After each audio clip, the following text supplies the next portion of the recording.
Good morning, everyone, and welcome to today's American Community Media Weekly National News Briefing. I'm Sunita Sarabji, co-producer of our Friday briefings with my colleague Pilar Marrero. Today, we are honored to welcome the writer Curtis Chin to talk about his seminal memoir, Everything I Learned in a Chinese Restaurant. Curtis grew up in his family's restaurant in Detroit, Michigan, during a time of intense economic tension and race reckoning.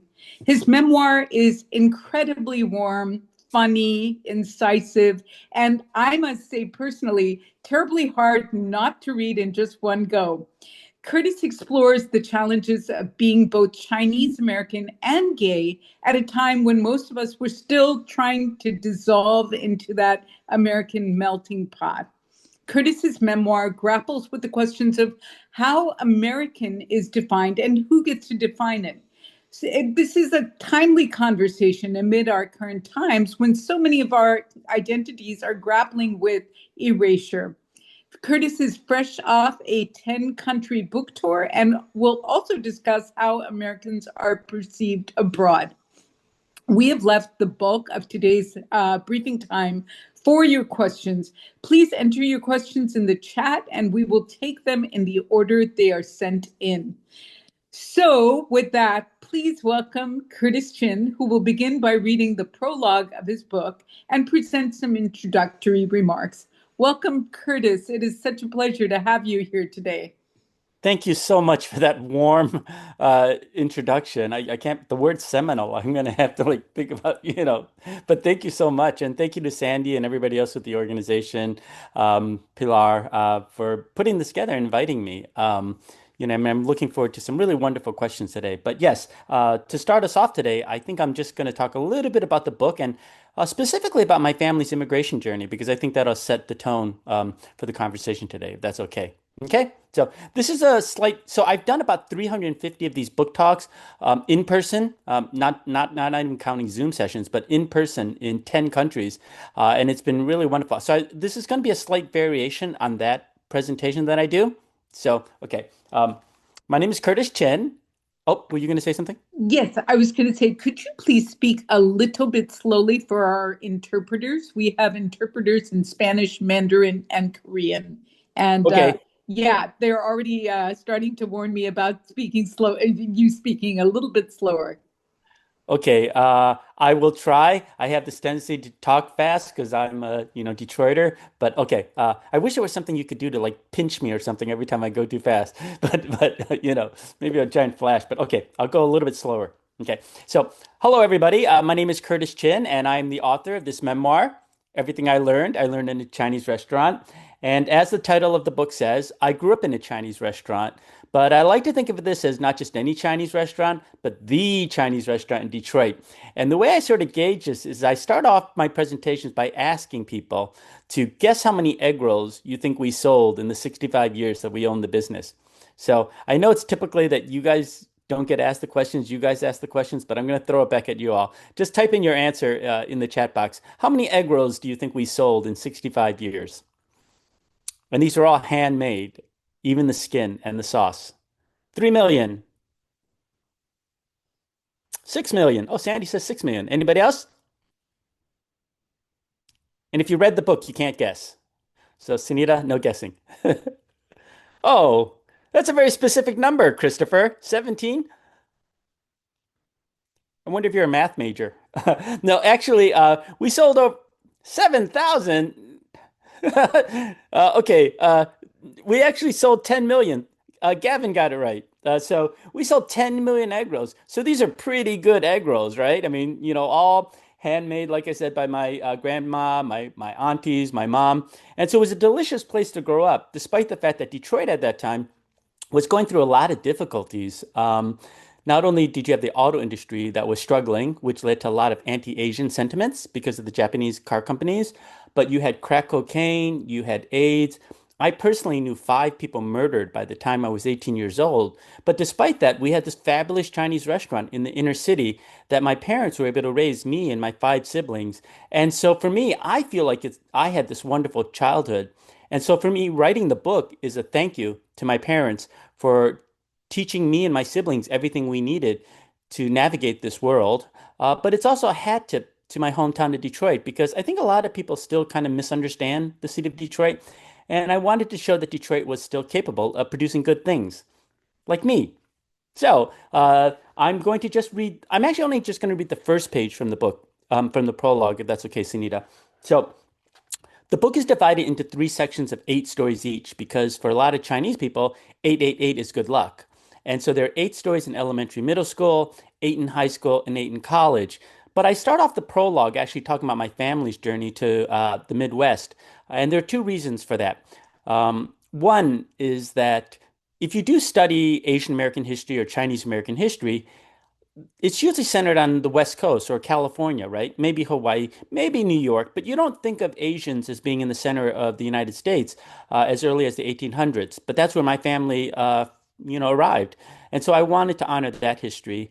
The second reason I start off my book talking about my family's journey is because I don't think you can know a person's story unless you know the family's history, right, and where they came from. Because so much about the way you see the world and the things you hope for are really shaped by them. And so I'm just going to read the first page of the prologue, talk a little bit about my family's journey to Detroit, and then we'll open up the floor to questions about, the book tour and the book itself. Okay? So everything I learned in a Chinese restaurant. Welcome to Chung's. Is this for here to go? Armed with a smile and a red waiter's jacket with a perpetual plum sauce stain. That's how my dad greeted any new face who entered the lobby of our popular Chinese restaurant in Detroit. Interestingly, my great-great-grandpa Gong Li Chin had faced the same question in the late 1800s as he stood cold and alone on a rickety dock in Guangzhou, China, trying to decide his future and that of his young impoverished family. For here to go. For here to go. As I got older, it was a question I asked myself. Starting in our restaurant's long and open back kitchen, where my family made some of our most popular items, including the tangiest barbecue pork and the best smelling almond cookies, my mom taught me my first lessons. Before diving into math, English, and geography, she began with a little American history, tales of elders and ancestors, our family as prologue. And so the prologue follows that journey from Gong Li Chin and how he moved from Canton, China to Canton, Ohio, before realizing that there weren't actually Chinese people there. Sorry about that.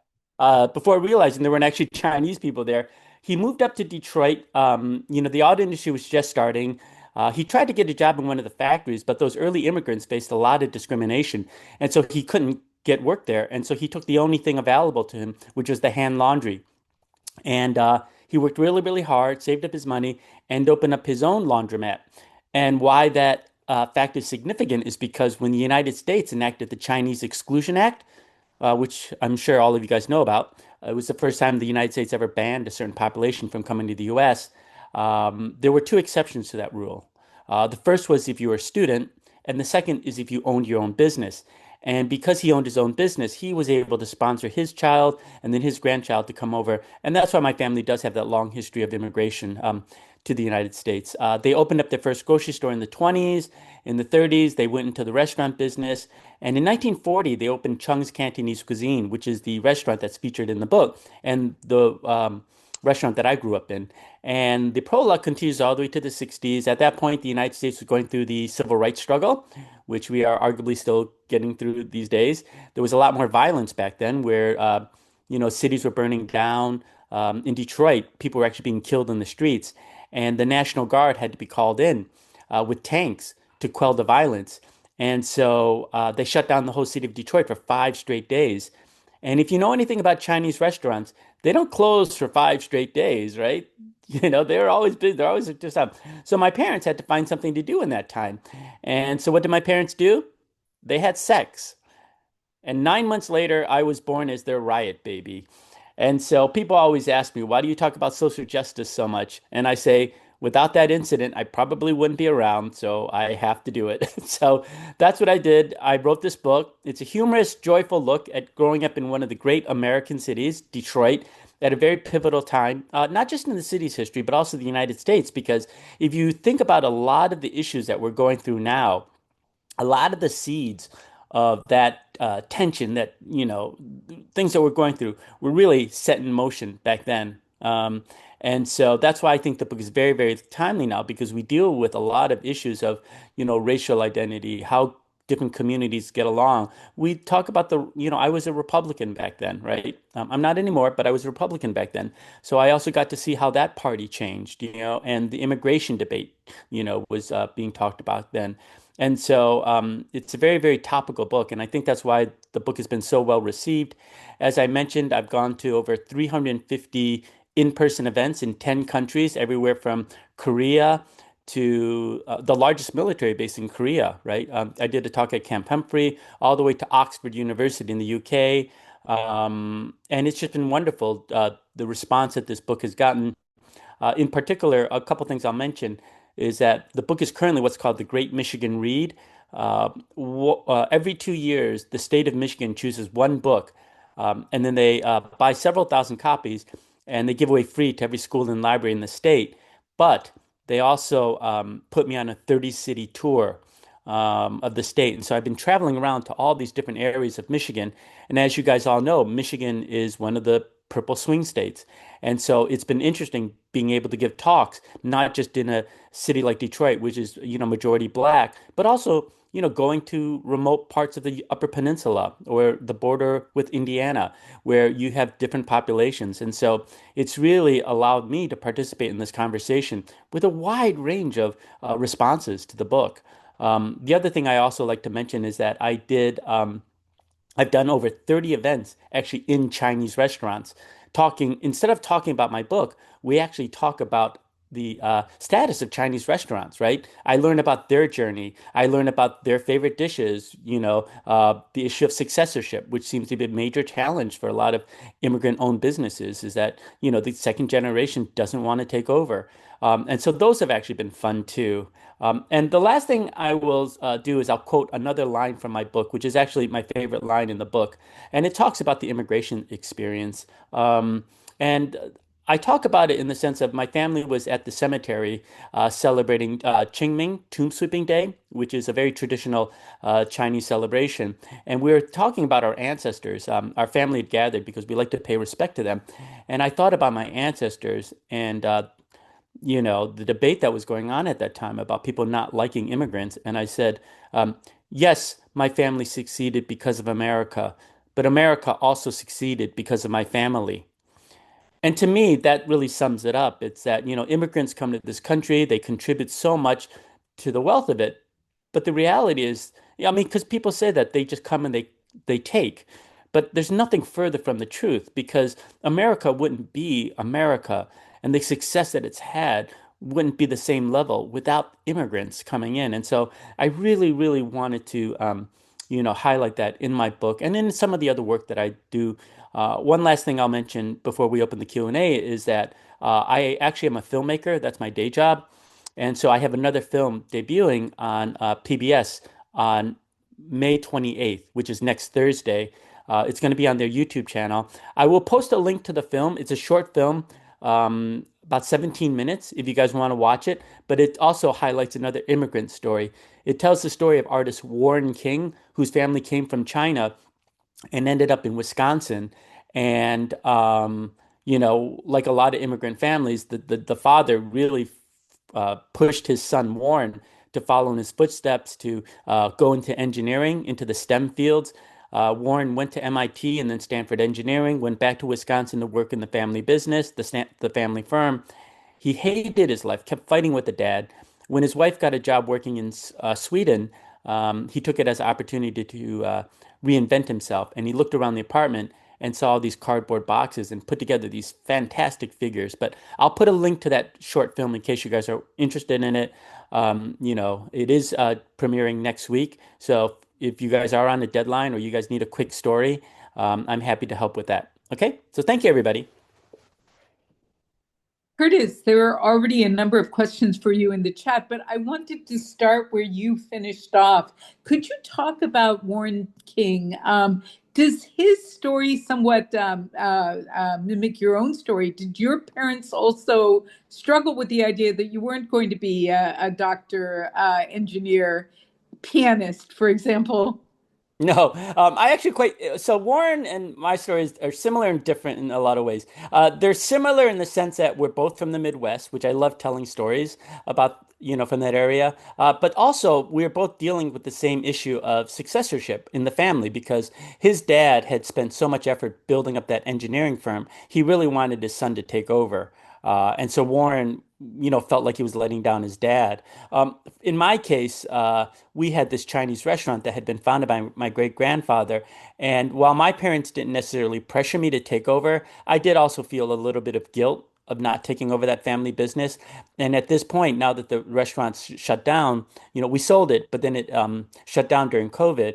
I'm constantly thinking of ways to try to I don't know, reopen the restaurant would be too strong of a word, but some ways to keep that legacy alive or, to be a part of Detroit. And so he was dealing with a lot of issues. So I did put the link up, but please don't watch the film until after.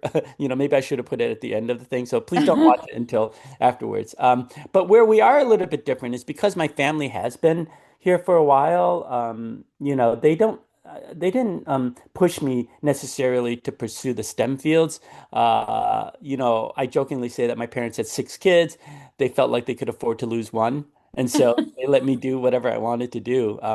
I also was not one of those kids that was thinking of going to college. And so I think when I set the bar so low, that they were like just happy that I went to college and got a degree. And so for them, after I'd done that, they're like, phew, we did what we Fantastic. could. Let me Yeah. ask you a question before we go to questions from the chat. We're coming on to the 4th of July and the 250th birthday of our country. Yet we are grappling with many of the same issues that our forefathers faced. How to define who gets to live here freely, who gets to vote, among so many other issues that define being American. Could you draw from your own story and your family's story to discuss this struggle that we face afresh? So, as I mentioned earlier, my family's been in this country since the 1800s, but I have a sense that the discrimination that my great great great grandfather faced when he first arrived here is not so different from the same stereotypes and accusations that I face, right? That we are foreigners, that we can't assimilate, in many cases, that we're dirty. Right. And so the stereotypes that Asian Americans face have really not changed that much, in the 150, 200 years that we've been in this country, right? Uh, but what has changed, in my opinion, and the thing that I like to focus on is the Asian American community itself and the infrastructure that we have developed. One of the most important stories in Asian American history deals with the murder of Vincent Chin in Detroit. For people who aren't familiar with that story, Vincent was a Chinese American. This is in the 80s during the height of the anti-Japanese sentiment with the car companies. Vincent was a Chinese American out celebrating his upcoming wedding. He goes to a strip club. At some point, these two white auto workers come in and they're overheard saying, "It's because of you mother blanks that we're out of work." They're all kicked out of the bar. And these two guys get in their car and they drive around the streets of Detroit until they see Vincent sitting outside of McDonald's. They take a baseball bat from their car and they bash his head in. And to make matters worse, I mean, he died, right? He was on life support for about 4 days, and then they actually had to pull the plug. But to make matters worse, the judge, several months later, only fined them the $3,000 and said, they didn't have to serve any time in any day in jail, right? Um, and so for a lot of Asian Americans, that was a very important case, very, very pivotal. And when you look at, again, the stereotypes against Vincent, the things they were saying about him, very, very similar to the constant idea that we're foreigners, we're taking away things, from other people, from white people. Those are all the same. But what I like to focus on, because I generally try to be a positive person, is I look at the Asian American community and how we've changed over these course of these years. And I'd like to say that I feel like there's a lot of progress that we've made, starting with journalism. You know, back then, there were no Asian American journalists out there saying this is an important story to cover. It took the media 12 whole days before they actually wrote about that story in Detroit, right? Because there were no Asian American journalists there advocating for that story. But nowadays, we do have that, right? We have Asian American journalists in the newsrooms uplifting stories. We saw that happening, not just in Atlanta, but the most recent, shootings, in San Diego. I mean, we have people on top of it. We have Asian American politicians, right? We have Asian American nonprofits that are doing victim advocacy work. We have Asian American business people who are successfully funding foundations to support this cause. We have Asian American celebrities who use their media platform to talk about these things. And so for me, the stereotypes and the issues that we've been facing have really been consistent for all these years. But the positive thing is that we as a community have gotten so much better at being able to push back against these discriminatory laws, actions, and everything. So that's why I am generally optimistic. Thank you. Let's start with a question from Christopher Young. Christopher, welcome. Hey, Christopher. Hi, It takes a thank you minute so to much. unmute. Hi, thank you so much, Sunita. And thank you, Curtis, for joining us. It's such a delight to hear someone so brilliant that doesn't need to tell you that they're brilliant. My question is, with the knowledge of America's true history in mind, and you've already mentioned significant pieces of it, like the Chinese Exclusion Act, etc. Are you optimistic that America will ever achieve the ideal of liberty and justice for all? Thank you. I know we're living through some very dark times right now, and a lot of people are questioning the future of the United States, even the concept of democracy. But I try to be hopeful. I do admit that sometimes I have my days where I am concerned. But what makes me optimistic is I think back to the Obama campaign and thinking that was only about a decade ago, not too long ago. And so I feel like that's just the pendulum in the United States swinging back and forth. We're just at this really dark moment right now. But we do have, you know, we have a lot more people that believe in this idea of America and as a land of opportunity for people. And we just need to make sure that we understand that this is something that you have to fight for, right? It's not something that's given for. Even the founding of our country, it was a fight, right? And so that is maybe part of the American legacy too, is that understanding that democracy and a society, a multicultural society or a society that welcomes different people. It's not something that is easily achieved. Otherwise we'd see it all over the globe, right? And that's what always made America unique in that sense, is that we were trying, and we haven't always gotten it right. And maybe some people would even say that we've gotten it more wrong than right. But we're trying and we're moving forward. And I have this belief that, we have to work at it. And I think the other thing that I think about too is that uh, my generation, I'm in my 50s now, we grew up in the benefit of the 60s, right? The civil rights movement, all the sacrifices that those people made. And so, in some ways, maybe we did have a false understanding of the history of America and where it's going, right? Or how much sacrifice that you need to make to sort of achieve this. And, maybe the election of Obama was the epitome, right? It was the pinnacle of that. And so what we're all facing now, particularly for younger people that didn't have to go through, things like slavery or the Chinese Exclusion Act or some of these other laws, is that it's just a reminder that these are things that we've always had to grapple with in America, right? And so, but again, I try to be hopeful. Thank you.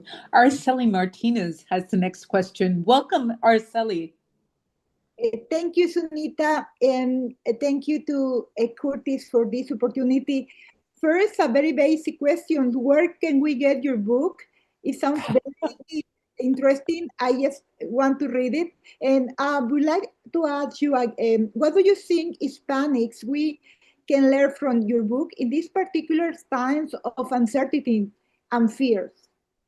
Okay, well, I'm gonna post up my thing, my email in the chat box. So, in terms of getting the book, it's really widely available. It was published by Little Brown, which is considered one of the big five publishers. So you really could get it anywhere.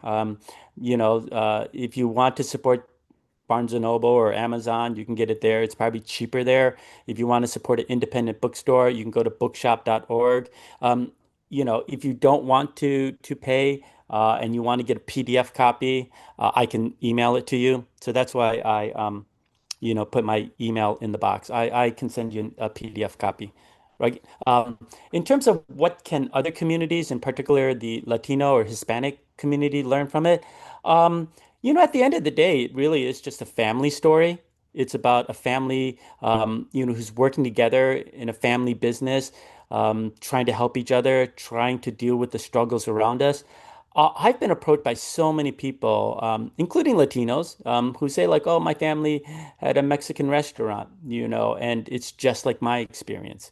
And so I do think that in that sense, there's a universal aspect to the story. And really, it is so much also about being a middle child, trying to find your place in the world. That's why that opening line, "for hero to go," which is a theme that's in the book, is something that in particular immigrants oftentimes deal with, but all people deal with, right? Like you always have to come across this idea in your life. Is it time for me to go? I mean, is the usefulness of the place that I'm at run its course? And I feel like that was something I thought about in Detroit because as much as I loved being around my family and eating all that great Chinese food, the city literally was falling apart. And I just had to make a decision for myself that I needed to move on. And I think that is something that everybody deals with, right? Like, and again, particularly immigrants who leave a home country to come to America. But I think really anybody, you always have that point in your life, you know, is it time to move on? Our next question comes from Henrietta Burrows. Henrietta, welcome. Thanks so much, Sunita. We see a lot of Chinese restaurants and Mm. just take it all for granted. But how does a family come from another country and just start a restaurant? I mean, where do they get the recipes? How do they adapt them? And how do they put it all together to run a restaurant? Are you thinking of opening up your own Chinese restaurant? No, no, no. I'm just thinking as an American, I can't just go off to another country and start a restaurant. Oh, so many immigrants do this, right? Whether it's a restaurant, whether it's a nail salon, whether it's a bodega, they find a way, right? Because they're really resourceful. I think the immigration patterns, you can look at it, it's really quite different. I think that earlier on, starting a small business was much more difficult for those immigrants, particularly from my family's generation. So in my family's case, they literally came with nothing. He worked really, really hard in a laundromat, saved up his money to eventually open up his own laundromat. From that, he opened up a grocery store. So it was each time moving into his industry, which had lower and lower startup costs, because starting up a laundromat really doesn't cost much money, right? It's really your hard labor. And then eventually, grocery store and then a restaurant. Grocery stores, yes, there's inventory to keep, but the number of staff people you have to have is not as large as a restaurant, right? And so they get into more complicated, more complex industries, right? And I think that happens a lot, particularly, in the older days when that was a more typical model of the immigration journey. I think that these days it's a little bit more complicated because you actually have, immigrants who are coming in with a certain amount of capital, right? And certain amount of connections in their home country and resources which they can draw upon. And even here in America, right, where they have communities where they can more tap into. I know that, like, for instance, with the Chinese restaurants, what's very interesting is that So with Chinese restaurants, you can. I was actually working on a documentary about this. I wanted to do a six-part documentary on the history of Chinese restaurants in America, right? Because it's really interesting how you can learn a lot about the immigration patterns and geopolitics based off of the Chinese food that was available, right? Starting off with my family or our generation, which was the Southern Chinese that came because of extreme poverty, because of the Opium War in China back then, right?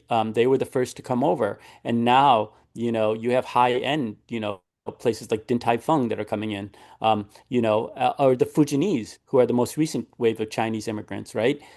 You can actually, they've got a system set up now where it's actually, if you want to start a Chinese restaurant, you can contact these agencies in the Lower East Side of New York City, and they have all the staffing information. They actually have locations where to place things so you're not competing against other restaurants. They help you navigate all the laws and everything. And so it's become a lot of immigrant communities have been able to work together and provide these, all the tools to help. I think it was definitely much more difficult back in the earlier days, but now it's become easier because they do have access to, not just information, but capital and resources within those communities. Thank you. That's fascinating. Yeah. Am I talking too fast still? No, you're fine. You're Okay, fine. good. Okay, good. Carlos Roa has the next question. Okay. Carlos. Thank you, Sunita. At this point in your life, what do you think makes a person truly feel that they are belong or that they belong in America? I was asked this question once about a couple of weeks ago. I was at an event in Illinois, and there was a person who I'm assuming was an immigrant. They had an accent, and they said, I've been living in this country for 30 years. When do I become an American? And I said, that question actually threw me off guard because to me, it's like, as someone who was born here, I guess I've never had to confront that question. But I said to her, I said, you're an American when you want to be an American, when you don't give up that right of other people to define, what does it mean to be American? That's to me, as someone who's born here, I feel like one of the beauties of America is that we all get to define what this word means, right? And what this experience is like. And it's all different for all of us. And so I said to her, you've been here this long. I mean, you have kids here. Why are you not calling yourself American? I mean, why are you ceding up that right to somebody else to define, what you get to call yourself? And I don't know. I don't know if that answers your question or not, but I do think that like we all need, as all Americans, all different types of Americans, however you want to define the word difference or diverse, we all just need to embrace each other and understand that we're all in the same journey together, and we're all trying to define what does it mean to be American together. And we're not all going to come up with the same answers, but we all have to be cool with that and accept that and still appreciate that that is part of being American, is that we can all have different definitions of what this term means. Yeah, just to draw on Carlos's question, Curtis, Mhm. did your parents define themselves as Americans? Did they vote, for example? Oh yeah, yeah, yeah, yeah, yeah. My parents, well, my mom was came here when she was 17, but my dad was born here. So they were very, very attuned to the politics of the era. Also, growing, having a restaurant in the inner city of Detroit made them very, very sensitive to racial politics, even, growing up. My mom was very, very attuned to these issues. And so was my dad. I mean, I can give you examples of how they taught me. I mean, the book is full of that, like these different experiences that we had, running that Chinese restaurant, living in a black neighborhood, and then eventually moving to a majority white neighborhood, and having to navigate. I think one of the things that has differentiated my book from other Asian American stories, at least what I've been told by smarter people or academics, is that because my family's been in this country for such a long time, I don't ever really grapple with this issue of how much American I am and how much Asian I am. I fully accept this term Asian American. I've always accepted it. We've always been raised this way, and we've always, understood that's who we were, right? As a family, we never sat there and tried to parse out these things.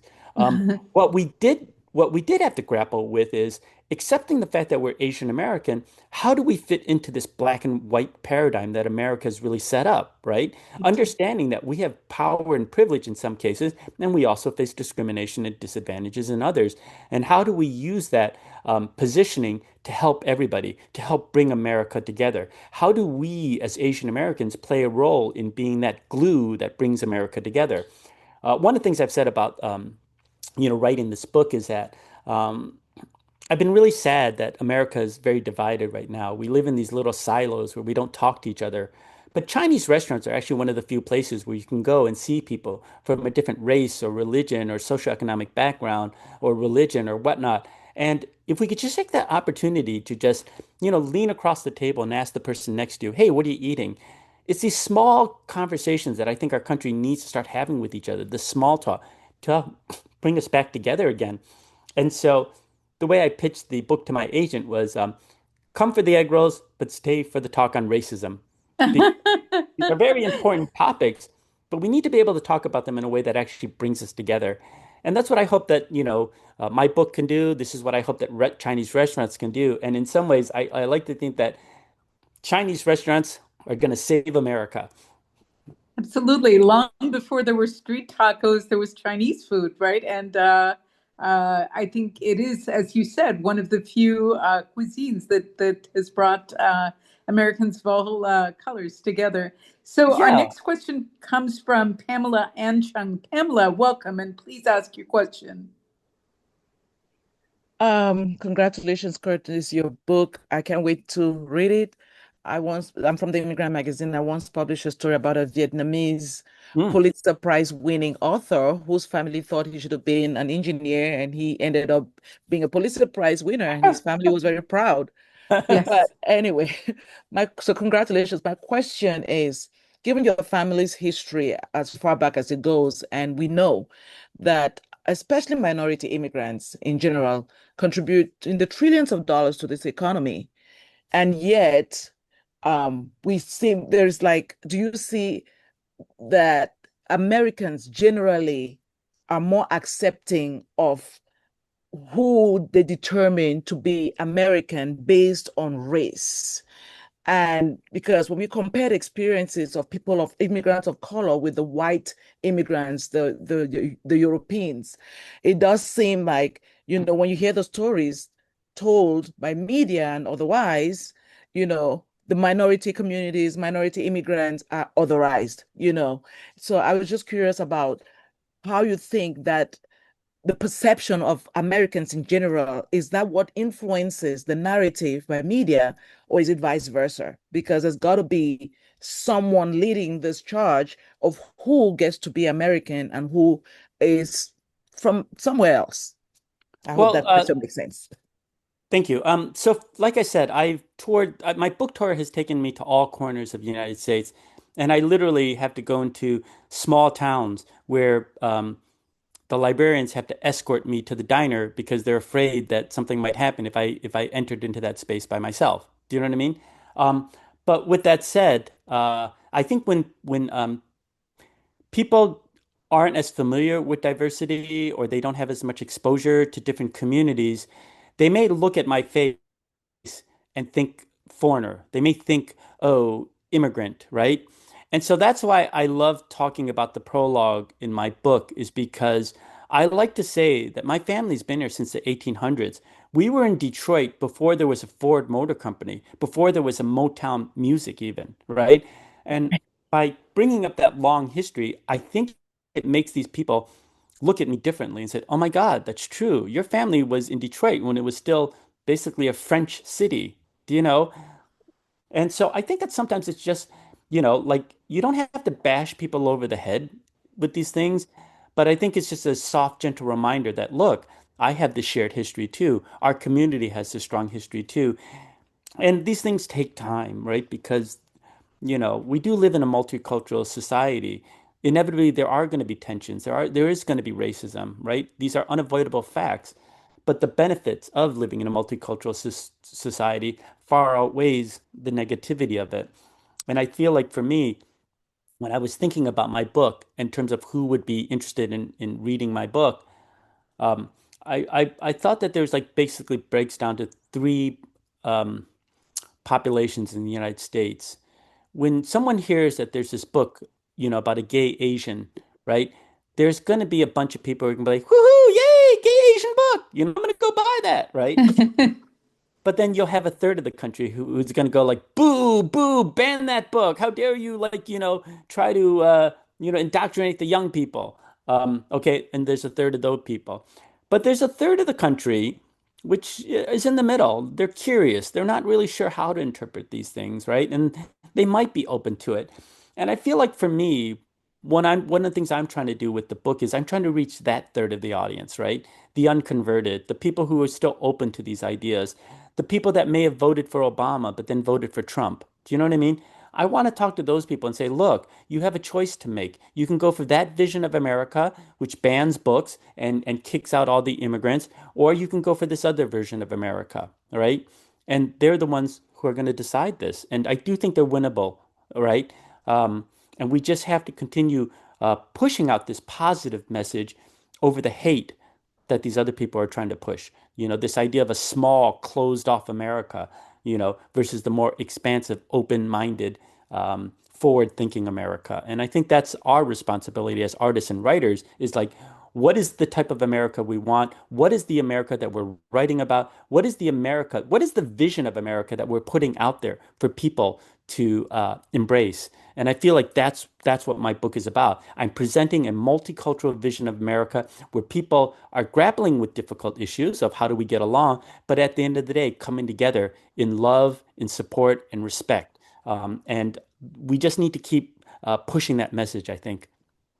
And that's a great segue to a question from our founder, Sandy Close.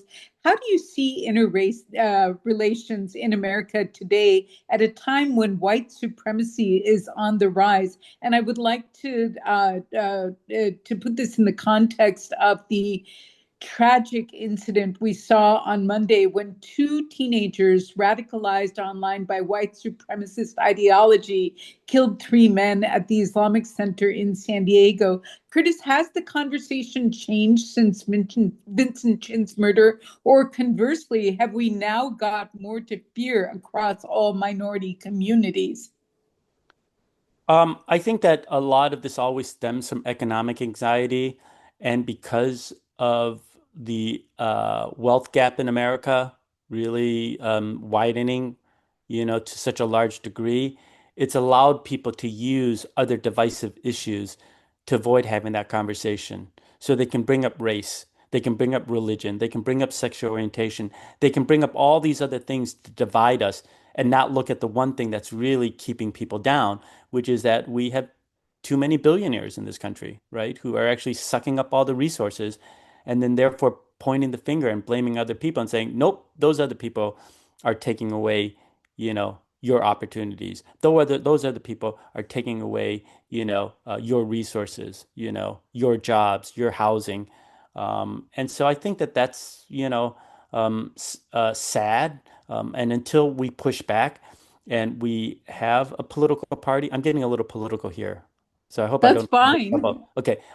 Until we have a political party that's truly working for the working class, regardless of whatever their race, religion, sexual orientation is, then we are going to continue to see these people exploit these divisions, right? Because ultimately, at the end of the day, we have to come together as working class Americans, and I feel that I feel like that's my family's tradition, being working class, and so until we can connect, I think people will just exploit that.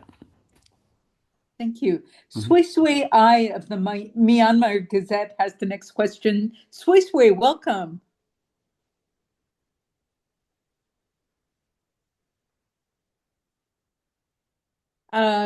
Sui Sui, I'm sorry, she asked me to ask the questions on her behalf.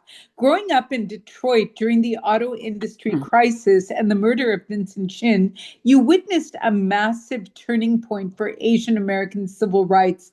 Decades later, as we see a modern resurgence of anti-Asian rhetoric and hate crimes, do you feel the American public and the media failed to carry forward the lessons of 1982, or do you see a stronger coalition today? You've answered that question to some extent, but if you could answer it in the context of Sway's question, that would be great. Yeah, what was the term that you used? Turnaround? Was that the word of I believe so. Let me go back again. because You witnessed a massive turning point turning point. for Asian American civil rights. Um, I don't know if I would say turning point or even the word evolution, but development, maybe I would say, because political power is not something that develops in a vacuum, right? Political power develops when there is a cultural movement, right? A sense of a community, a sense of a mission, a purpose. These are the things that arts and culture, and this is why I do arts advocacy, because I feel like, and this is why I feel like oftentimes people attack, you know, politically, that you attack your opponent. What do you attack first? You don't necessarily attack the other politicians. You attack the artists, you attack the academics, you attack the reporters, right? Because those are the people that are actually doing the hard labor of creating different communities, different ideas, different thoughts, right? And so, in that sense, I feel like as an Asian American writer, I feel like I'm part of that, evolution, or the part of that's trying to help build a stronger sense of being Asian American, on a cultural level. And when you do that, then it becomes easier to mobilize people politically, right? Because you can't mobilize people politically if they don't feel a part of that community, right? And for a lot of Asian Americans, because they say, oh, it's not really one group, it's a bunch of different ethnic groups all together. Um, I've always pushed against that because I've always felt Asian American. I've always felt Pan-Asian. The Chinatown that we grew up in Detroit was, mixed. It was 75% Chinese, but there were a lot of Indians and Filipinos as well. When the Vincent Chin incident happened, right? The murder happened. Everybody always talks about how it became this rallying cry for Asian Americans to work together on a Pan-Asian level. But the reality is that the Pan-Asian community was already in existence before that in Detroit. We had this thing called the Far East Food Festival in Hart Plaza every summer. And all the restaurant owners all worked together to put that together. And when Vincent was when they had those giant rallies and they needed to pull out the community, they just went down that list of restaurant owners and got them to reach out to their communities. And so to me, I feel like, to call it a turning point dismisses all the hard work of community building that was done prior to that murder, right? The community in Detroit, the Asian community, was already making connections with each other. We were already, collaborating. We're already being friends with each other. And so the Vincent Chin murder only, you know, pushed us to have to actually do more together. Do you know what I mean? I guess in that sense, it upped it. It upped the necessity of working in coalition with each other. That's the way I sort of see it. Absolutely. And just to add on to that, 2 years ago, Helen Zia and a group of Asian American activists founded the Vincent Chin Foundation. And if you look back through our resources at ACoM, you will find the story of the founding of that foundation. Nancy Tran has the next question. Nancy, welcome.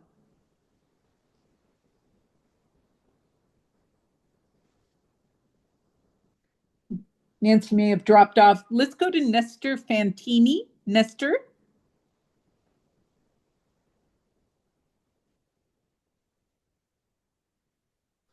Yes, hello. Hi. Uh, Mr. Chen, what's your opinion about Trump's executive order regarding birthright citizenship that's currently being considered by the U.S. Supreme Court? Uh, what is his exact? I don't know what his exact. Do I believe in birthright citizenship? Yes, I do. I don't know the exact legislation that you're talking about, though. Well, mainly the whole issue that that legislation, actually it's an executive order, is going to end the automatic citizenship for children born in the U.S. To parents who are not citizens or lawful permanent. Yeah, no, I'm against that. I mean, I think that, if you're born here in the United States, just like if you're anybody who's physically in the United States, you have certain rights. Do you know what I mean? Inalienable rights being here. So no, I would not support what he's saying. And I think that it's clearly a white supremacist mentality. Even you connect it to what they're moving forward on denaturalization right now, right? I think that's all part and Yes. parcel of all that. It's all connected, right? They basically want to return the population figures to the way it was 100 years ago, right? And they want to not only stop new people from coming in, that's not their end goal. Their end goal is actually to kick out a lot of people too, right? And I think I heard a quote recently that one of the people actually said, we need to get rid, like, didn't they hang up a banner or something at a baseball game? I think they said they had to get rid of 100 million people. And we know which Yes. 100 million people they want to get rid of, right? So it isn't just about, stopping more immigrants from coming in. It's their goal is really to roll back, the figures, to different percentages. So no, I'm not for that. We're a big country. We're a generous country. We can still absorb so many people, and we can actually be a leader in these issues and really be a beacon for the rest of the globe along these issues, right? And that's where we always have been, and that's why these discussions are happening here because I don't think they can happen in any other country because nobody else has had to grapple with these issues the way that we've had. So. Thank you. Thank you. Nicole Chang has the next question. Nicole, please ask your question. Thank you so much. So my question is, what limitation and challenges are you facing at this moment in your life? And also, what message would you like to leave for future generations?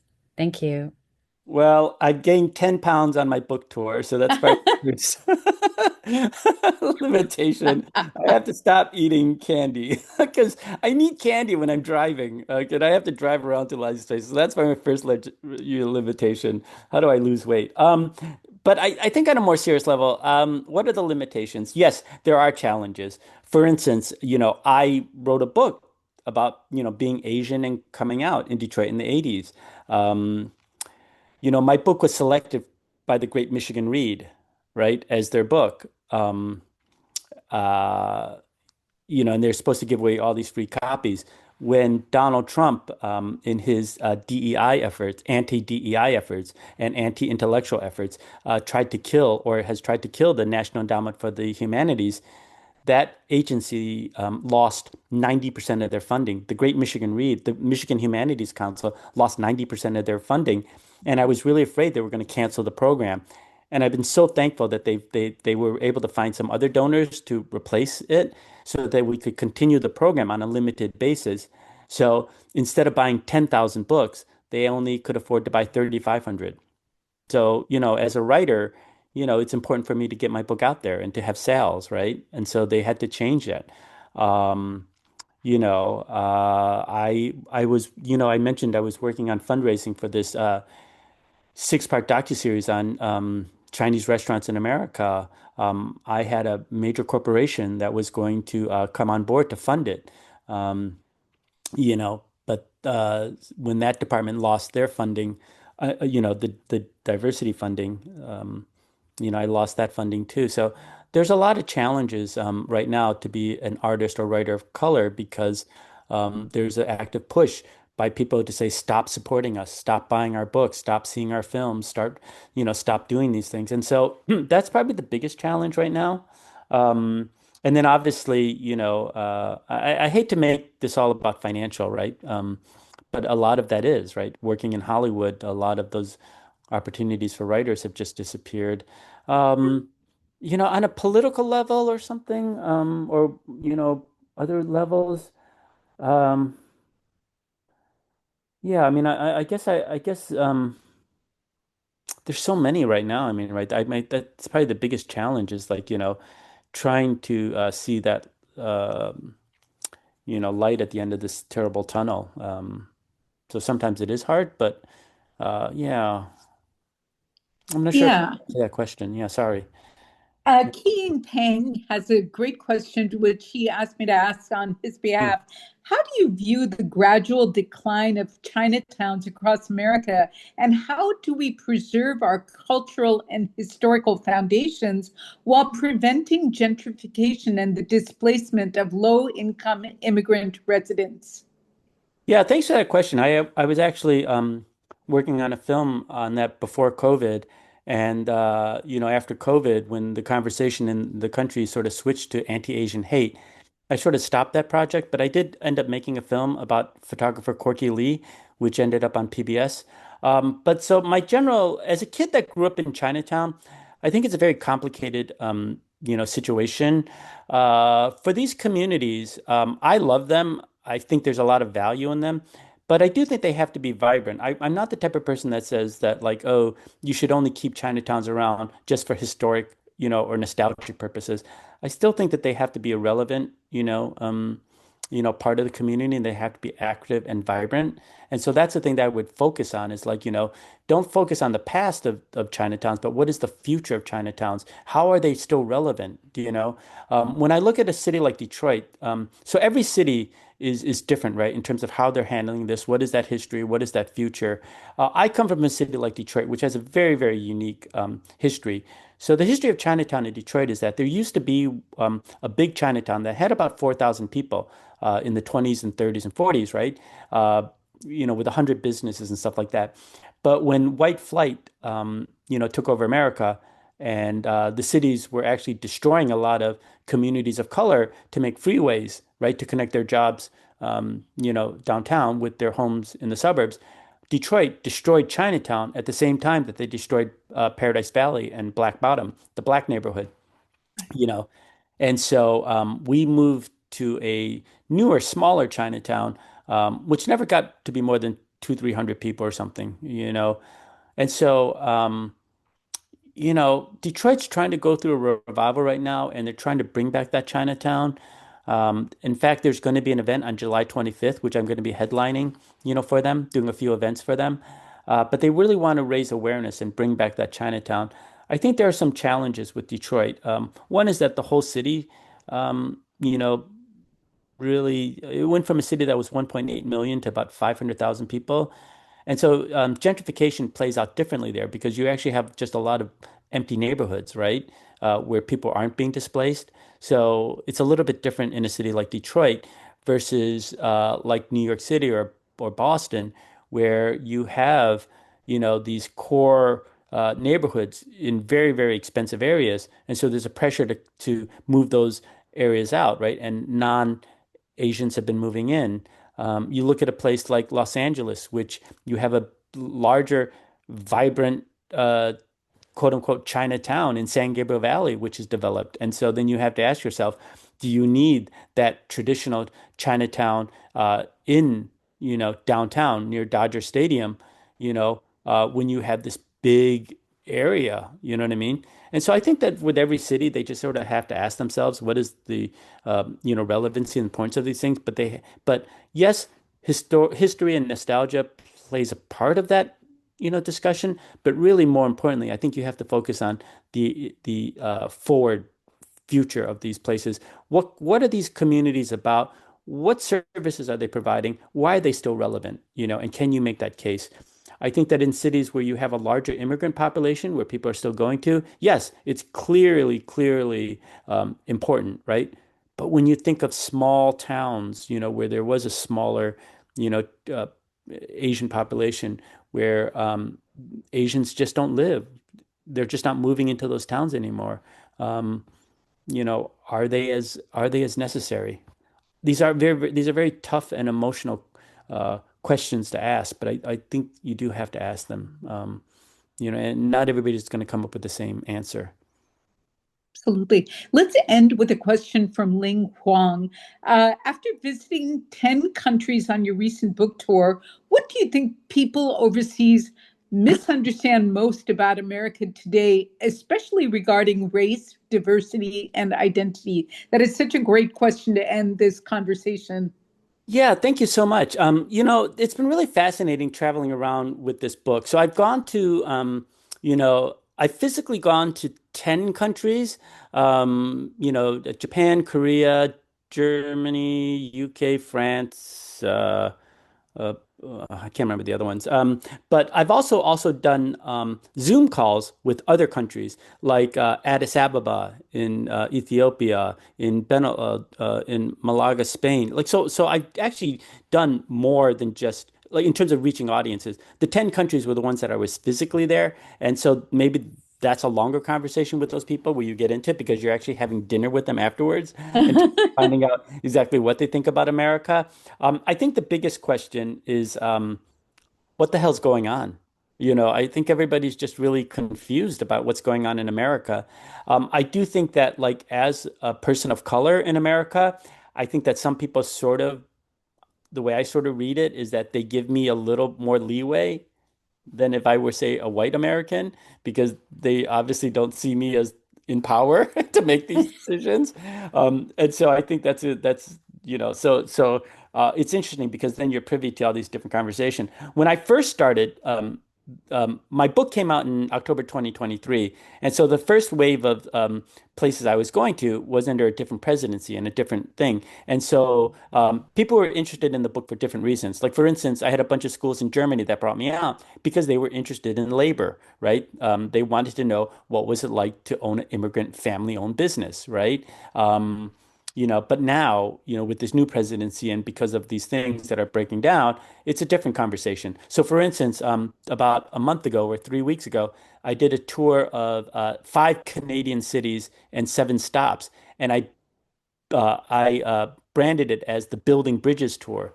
Because if anybody here is covering what's going on in Michigan and Canada, is that there's a bridge, right, that the Canadians have been building, which Donald Trump wants to stop because it competes with a pre-existing bridge that his friend owns, right? And so I labeled that as the Building Bridges Tour, right? Because if you're from Michigan, you understand that you have a really strong connection to Canada. We think of them as our brothers. I jokingly say we actually like the Canadians better than we do people from Ohio.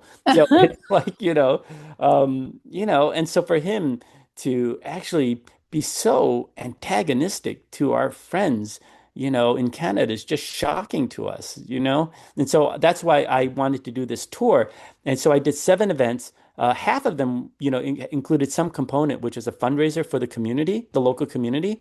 I also did a couple in Chinese restaurants. And for me, it was not necessarily about promoting my book, but actually using the book to help build friendships and connections with different communities across. And for me, that's what I've always said about my book tour is like, I don't think you can go off and just do 350 talks, just talking about yourself and your book. You have to have a bigger mission as to why you're on the road, so much. And for me, that bigger mission is about building communities and offering opportunities to have conversations. And so for me, that's what the book tour is really about. It's really not, is maybe it's more than just a book tour. Maybe it's actually a community building tour. And that's the way I sort of see it. And I've got bookings all the way until next year still. I mean, it's like nonstop. And I don't know if you guys have had other authors on before, but that's a big long run, for a book. But I'm very happy and very honored that so many people see my book as a conversation starter, as an opportunity to bring people together to start having these difficult conversations, but in a way that can bring us together. And so, in terms of, I hope I've answered that question about how do other people see us outside of the United States. I think that people they've always, I don't know, like at least the people I've met, they've always generally had good positive things about us, and now they're a little worried. Um, but you know, but at the same time, they're also taking steps just in case that America isn't as reliable as it used to be. So they're not sitting around waiting, and so it's up to us in America to get our act together so that we can prove to them that we're worthy of their friendship and their allyship. And so I think that's what I would like us to get to at that point. Let's get over this disease that's affecting our country right now, and get back to building friendships and partnerships around the world. Terrific words to end the conversation on. Thank you, Curtis, so much for joining us today. What an engaging conversation this was. Reporters, please join us again next Friday when we discuss some of the challenges to the U.S. hosting the World Cup next month. Enjoy the long weekend.